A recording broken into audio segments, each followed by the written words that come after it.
নমস্কার বন্ধুরা, মাহি হাসির ফার্ম ইউটিউব চ্যানেলে সকলকে স্বাগত। তো এক ভাই কমেন্ট করেছে, আশিস সর্দার লিখেছে, দাদা মুরগির ঠান্ডা লেগে মুখ হাঁ করে নিঃশ্বাস নেওয়া, ঘর ঘর করে একটা আওয়াজ আসছে। ঠিক আছে, আওয়াজ করছে, চুন পায়খানা করছে, ঝিমিয়ে বসে আছে। আর আগে যে খাবারটা খেয়েছে, মানে আগে যে খাবারটা খেয়েছে সেটাও হজম হচ্ছে না। তো কথা হচ্ছে, এইরকম যে সিচুয়েশন, যেই ভাই আমাকে বলেছে যে এটা কি সমাধান আছে। দেখুন, প্রথমত যে আপনি যে কমেন্টটা করেছেন এর থেকে 90% শিওর যে এটা হচ্ছে একটা ভাইরাস রোগের লক্ষণ। এবার ভাইরাস রোগের মধ্যে এটা সম্ভবত রানীক্ষেতের সেকেন্ড স্টেজ, যেটা আপনার মুরগিকে 3 থেকে 4, মানে 2 থেকে 3 দিন সময় দেয়, 72 ঘন্টা পর্যন্ত। তার মধ্যে মুরগিটা যদি নিজের ইমিউনিটি পাওয়ার ঠিকঠাক থাকে, একটু যদি ট্রিটমেন্ট করেন, তাহলে সেক্ষেত্রে বেঁচে যায়। আর একটা হয় ব্যাকটেরিয়াল ইনফেকশন।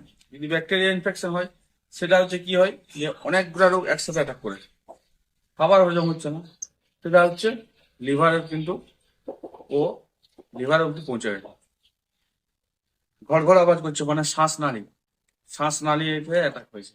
ঠিক আছে, সিমিয়া আছে, মানে মুরগিটার জ্বর আছে। এই সমস্ত ক্ষেত্রে কি হয়, আপনি যদি আপনার ব্যাকটেরিয়া ইনফেকশন হয়, মানে ধরুন আপনাকে 2-3 রকম ভাবে অ্যাটাক করেছে, তো আপনি একরকম ওষুধ খাওয়ালে তো ওটা হবে না, ঠিক? তো আমরা সাধারণ আমাদের বাড়িতে যেসব অ্যান্টিবায়োটিক রাখি, সেসব লিকুইড খাওয়াই, ওর হজম হচ্ছে না, মানে ওর হজমে ডাইজেস্ট সিস্টেমটা ব্রেক হয়ে গেছে। তাহলে ওখানে যদি ওকে আরো মুখের ভিতরে আবার ওষুধ দেই, এমনিতে তো খাবার হজম হচ্ছে না, তো আপনার হচ্ছে ওষুধটা কি ওর শরীরে যাবে আপনার মনে হয়? আমরা ভুল এগুলোই করি। তো সেই সময় আপনাকে ইঞ্জেকশন আসতে হবে। ঠিক আছে, তো পায়খানা হজম না হওয়া, ঠান্ডা, সর্দি, যে সমস্যা আছে, মানে ব্যাকটেরিয়া যদি ইনফেকশন হয়, মৃত মুরগিকেও জীবিত করবে সেই ইঞ্জেকশন নিয়ে আজ কথা বলবো। অনেক রেজাল্ট পেয়েছি, অনেক ভাইরা, আমি সাজেস্ট করেছি এই ইঞ্জেকশনটা করো, অনেক ভাই রেজাল্ট পেয়েছে। তো তাই নিয়ে আজকে কথা বলবো। প্রথমত দেখুন, হজম যদি না হয় থাকে, প্রথমত প্রবলেমটা হয় না, হজম না হয় থাকে, আপনার মুরগি কিছু ভুলভাল খাবার খেয়ে নিয়েছে, ঠিক আছে, সেটা হজম হচ্ছে না। হজম যখন হবে না, ওর যে 2-3 দিন আপনি কি করছেন, চেকেই করছেন না যে মুরগিটা সকালবেলা ছাড়ছেন যে খাবার ঠিকঠাক হজম হচ্ছে না, হয়নি। মুরগি যখনই হজম হবে না, মুরগির রঙ্গ ভঙ্গ কিন্তু আলাদা হয়ে যাবে। একটা সাধারণ মুরগি যেভাবে চলাফেরা করে, একটা অসুস্থ মুরগি কখনো সেভাবে চলাফেরা করতে পারবে না। আপনার মুরগিকে সময় দিতে হবে। তো প্রথম ফার্স্টে যে ধরা হচ্ছে হজম, হজমটা যখন হচ্ছিল না, তখনই আপনাকে হজমের ওষুধ তোকে চালাতে হতো, তাহলে অনেকটা প্রবলেম কম হতো।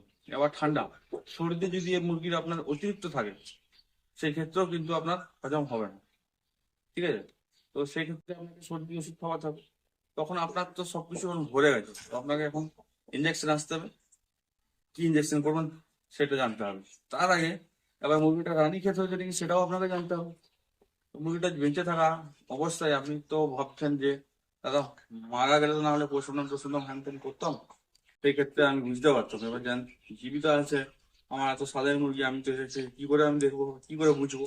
দেখুন, আগেকার যুগে তো এত কিছু ছিল না, কিন্তু অনেক অনেক মুরগি লাইনের ওস্তাদ ছিল, তারা কিন্তু বুঝতে পারতো যে মুরগিটার ভাইরাস রোগ হয়েছে না কি হয়েছে। তো একটা জিনিস দেখবেন, যদি মুরগিটার ভাইরাস হয়েছে, ভাইরাস রোগ, তাহলে মুরগিটার ফার্স্ট কি দেখবেন, মুরগিটার চোখ দেখবেন।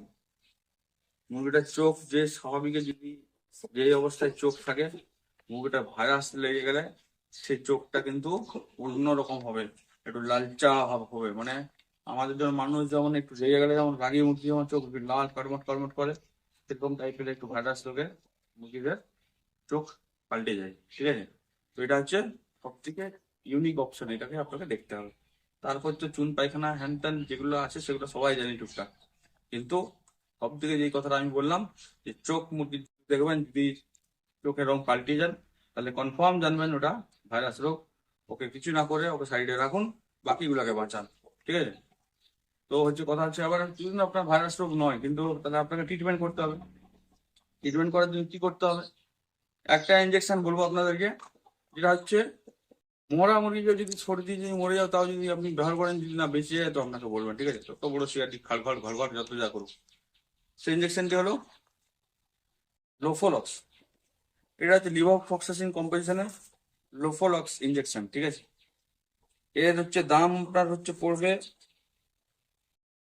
ওই 210 টাকা বা 200 টাকার মতো পড়বে, ঠিক আছে। এটা 30 ml এর সিসি, ঠিক আছে। এটা যেমন করে ঠান্ডা থাকুক আপনার মুরগির, যদি আপনি একদিন বানান, সেকেন্ড দিনে অপশনে বুঝতে পারবেন যে মুরগিটা কতটা রিকভারি হয়েছে, ঠিক আছে। তো এবার এর ব্যবহার কি বলছি শুনুন। এর ব্যবহার নিয়ে দু কথা বলি। এর ব্যবহার হচ্ছে, যদি আপনার হচ্ছে মুরগির বড় সাইজ, প্রাপ্তবয়স্ক 4 কিলো 5 কিলো সাইজের হোক, মানে 1.5-2 কেজির উপর থেকে 5 কিলো পর্যন্ত আপনার মুরগিকে আপনি 0.5 ml সারাদিনে একবার সন্ধ্যাবেলা যদি করেন খুবই ভালো রেজাল্ট পাবেন, সারাদিনে একবার। এবার ছোট বাচ্চার ক্ষেত্রে, যারা 500-1 কেজির মধ্যে থাকবে, তাদের জন্য 0.2 ml দিনে একবার সন্ধ্যাবেলা করলে খুব ভালো রেজাল্ট পাবেন। এবার আপনার বাচ্চা মুরগি, যেটা পুচকা বাচ্চা, 1 মাসের বাচ্চা, তাদেরকে তো ভাই ইঞ্জেকশন করতে পারবেন না।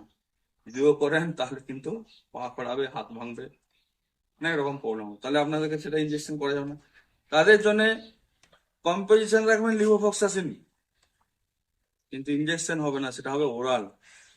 যেমন পাবেন ম্যারিফ্লক্স, লিভোফ্লক্সাসিন, বা আপনার এলাকার যে কোনো ম্যারিফ্লক্স, যে কোনো লিভোফ্লক্সাসিন কম্পোজিশন থাকবে লিভোফ্লক্সাসিন।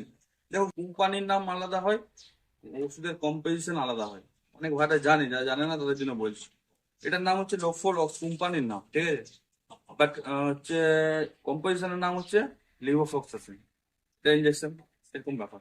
তো আপনার এখানে এলাকায় যদি এই কোম্পানি যদি না অ্যাভেলেবেল থাকে, তো আপনাকে বলতে হবে কম্পোজিশন, যে লিভোফ্লক্সাসিন ইঞ্জেকশন কি আছে, তো সেটা আপনাকে প্রোভাইড করে দেবে, যারা ভেটেরিনারি শপ আছে সেখানে ওটা প্রোভাইড আপনি পেয়ে যাবেন, ঠিক আছে। এবার ছোট বাচ্চাদের জন্য বললাম যে ওরাল লেভোফ্লক্সাসিন ওরাল। লেভোফ্লক্সাসিন ওরালের মধ্যে ম্যারিফ্লক্স বিএইচ, ম্যারিফ্লক্স, এগুলো খুব দারুণ কাজ করে এই সকল ক্ষেত্রে। হলো, এরপরে হচ্ছে এর সাথে ধরুন এই হচ্ছে আপনার হচ্ছে তার সঙ্গে যে সম্পর্কগুলো আছে, হজম হচ্ছে না, তাদের জন্য হজমের ওষুধ মানুষের নিউট্রিপ্টিন, পাওয়া যায় মানুষের ওষুধ, ঠিক আছে। এরপর হচ্ছে তারপর পাওয়া যায় হচ্ছে আপনার ইউনিনজাইম বলে একটা ওষুধ, ইউনিনজাইম ওষুধ পাওয়া যায় হজমের, মানুষের ওষুধ, ওষুধ দোকান। এটা আপনি খাওয়াতে পারেন, ঠিক আছে, হাফ করে 2 বার দিনে। আর নিউ 15টা যদি হয় তো আপনি 6 থেকে 8 ফোঁটা খাওয়াতে পারেন হজমের জন্য, ক্লিয়ার। এরপর হজম হওয়ার পরে মুরগিটাকে কি করতে হবে আপনাকে, এরপর হজম হওয়ার পরে মুরগিটাকে আপনাকে আলাদা দিকে রাখতে হবে, বলতে ওআরএস জল, ভিটামিন বি কমপ্লেক্স দিতে হবে। কারণ এই যে 3 দিনের ধকল ওর শরীরকে কিন্তু খুব দুর্বল করে দেবে। তো আপনাকে মুরগিটাকে স্ট্রং করতে গেলে ওকে আলাদা রাখতে হবে, এবং vitamin B complex plus ORS, আপনাকে খাওয়াতে হবে। আর আরেকটা প্রবলেম যেটা আমরা করি ভুল, প্রথমত যে মুরগির প্রবলেম হবে সেই মুরগিটাকে একটু দূরে সরিয়ে রাখতে হবে। যদি না দূরে সরান কিন্তু বাকিগুলোর হবে কনফার্ম, ঠিক আছে। তো সেইটা আপনাকে ঠিকঠাক ভাবে রাখতে হবে। তো এরকম দেখুন, প্রথমত ওষুধ, যে কোনো ওষুধের পিছনে না ছুটে আপনাকে করতে হবে কি, যে আপনাকে পরিবেশ, মুরগির যে পরিবেশ সেটাকে পরিষ্কার পরিচ্ছন্ন রাখতে হবে, পরিষ্কার পরিচ্ছন্ন ভাবে খাবার দিতে হবে, তাহলে রোগ জ্বালা কম হবে। ওষুধের পিছনে না ছুটে আমি বলবো ম্যানেজমেন্টের প্রতি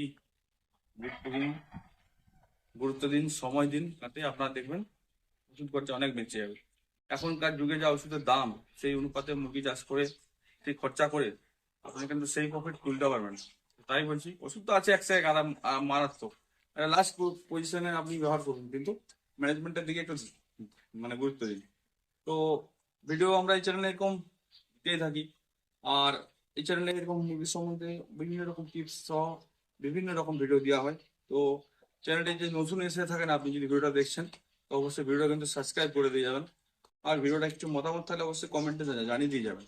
কারণ হচ্ছে আপনি মতামত, যেমন এই যে ভাই আমার জানিয়েছিল মতামত যে ভাই এই প্রবলেমটা, তো এই উপরে একটা ভিডিও বানাচ্ছি, দেখুন আপনার কোনো প্রবলেম হলে সেটার উপরে ভিডিও আমি একটা বানিয়ে আপনাকে মানে বলার চেষ্টা করবো যতটুকু আমার জ্ঞান বুদ্ধি আছে, ঠিক আছে। তো আজকের মতো ভিডিওটা এখানে সমাপ্ত করলাম, নেক্সট ভিডিও দেখা হবে আবার।